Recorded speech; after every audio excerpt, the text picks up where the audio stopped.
सभापति महोदय, जिस भावना से मैंने यह बिल पेश किया है उसके महत्व को सरकारी और विरोधी पक्ष दोनों ने एक मत से अनुभव किया है कि देश में बेकारी की समस्या एक भयंकर रूप धारण कर रही है और इसके कारण हमारे देश का विकास, चाहे वह सामाजिक हो, आर्थिक हो या सांस्कृतिक हो, रुका हुआ है। पिछले 55 वर्षों से इसी परिस्थिति का निर्माण होते हुए हम देख रहे हैं।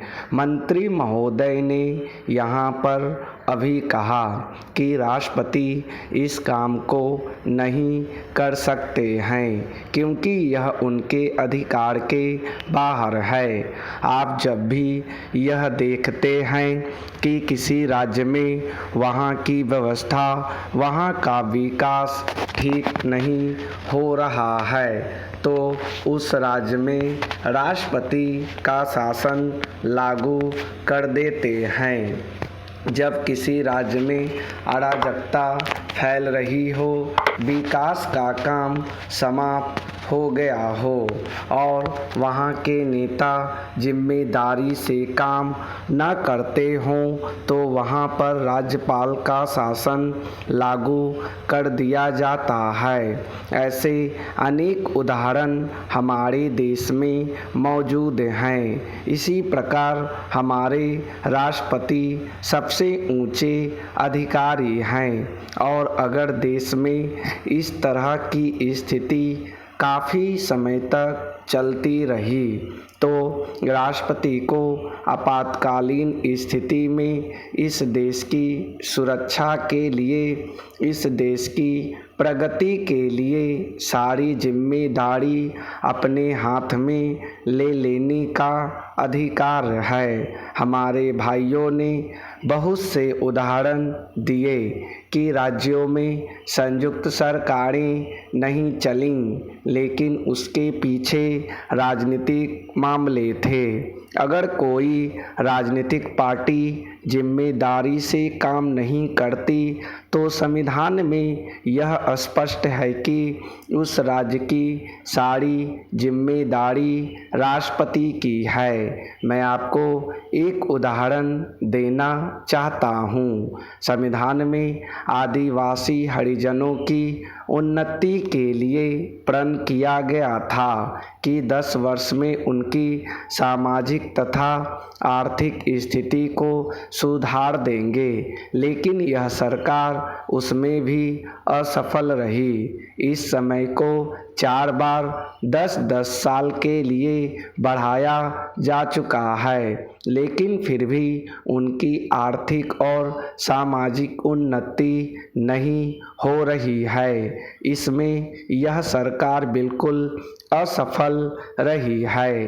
पिछले सत्र में इस विषय पर सरकार के विरुद्ध अविश्वास का प्रस्ताव भी आया था। इसलिए मेरा कहना है कि भारत में इस समय जो बेकारी की समस्या है वह इस ढंग की समस्या है जिसके रहते सारे देश को उन्नत बनाने की व्यवस्था हम सोच रहे हैं।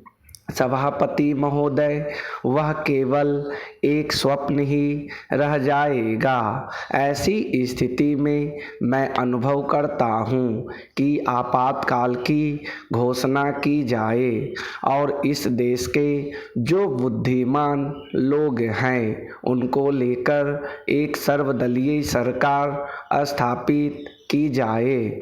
हम यह अनुभव करते हैं कि जिस तरह का शासन इस समय चल रहा है उससे देश की कोई भी समस्या हल होने वाली नहीं है, बल्कि इस सरकार की गलतियों से समस्याएं बढ़ती जा रही हैं। राष्ट्र की आंतरिक सुरक्षा के विषय में जो बिल मंत्री महोदय ने प्रस्तुत किया है उस पर अब तक जितने भी भी भाषण हुए हैं उनको मैंने बड़े ध्यान से सुना है। माननीय सदस्यों ने व्यक्तिगत स्वतंत्रता की लपेट में बहुत सारी बातें कही हैं और हमारे दल की ओर इशारा करते हुए कहा कि हम भी इसके औचित्य के संबंध में फिर से विचार करें। मैं जहां तक समझ पाया हूं, हमारे गृह मंत्री जी को इस बिल को प्रस्तुत करने में कोई सुख नहीं हुआ, बल्कि वर्तमान परिस्थितियों को दृष्टि में रखते हुए उनको दुख हो रहा है। आज जब हम नागरिक सुरक्षा, व्यक्तिगत सुरक्षा और स्वतंत्रता की बात करते हैं तो सबसे पहले उसमें व्यक्तिगत सुरक्षा की बात आती है।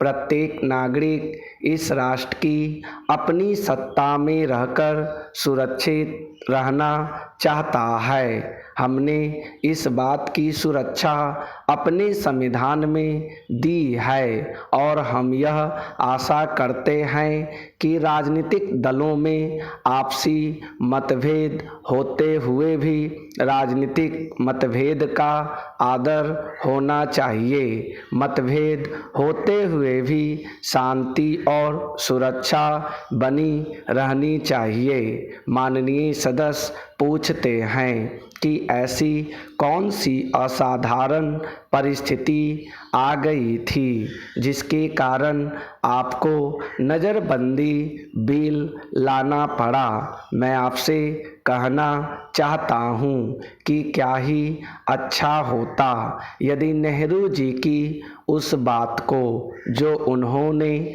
लोकतंत्र के संबंध में बहुत वर्ष पहले कही थी आज भी स्मरण रखते। उन्होंने एक बार कहा था कि लोकतंत्र के संचालन और दायित्व निर्वाह में अगर किसी प्रधानमंत्री को बार बार पीछे मुड़कर देखना पड़े कि कोई छुरा तो नहीं भौंक रहा है, यह कोई अच्छी बात नहीं है। यदि ऐसी परिस्थिति देश में पैदा हो जाए, सांप्रदायिक दृष्टि से देश के विभिन्न स्थानों पर सांप्रदायिक दंगे हो रहे हों, उनका सामना करते हुए यदि हम जनता को सुरक्षा दे सकें तो फिर किसी बिल की आवश्यकता नहीं है। महोदय, योजना पर वाद विवाद सच्चे अर्थ में एक राष्ट्रीय विचार विमर्श का अवसर है और मुझे प्रसन्नता है कि कई सदस्यों ने इसे गंभीरतापूर्वक लिया है।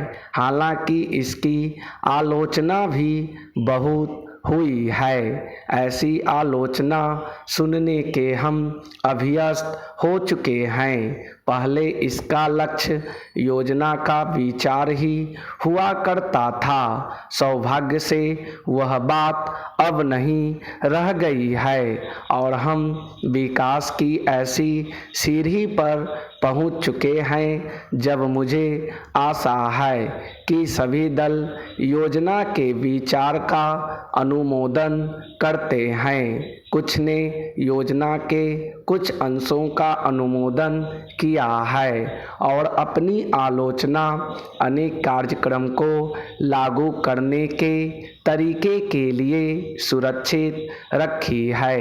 कई सदस्य ऐसे हैं जो योजना के हमारे ढंग को बिल्कुल पसंद नहीं करते। अब यह स्पष्ट है कि हम में से प्रत्येक व्यक्ति के रूप में नहीं बल्कि दल के प्रतिनिधि के रूप में कुछ विचारों के पक्ष में है और कार्य संचालन के किन्हीं विशेष तरीकों को पसंद करता है। हमने पर्याप्त विचार विमर्श और सोचने समझने के बाद यह निश्चय किया कि हमें किस प्रकार का योजना आयोग बनाना चाहिए और आयोग को किस ढंग से काम करना चाहिए।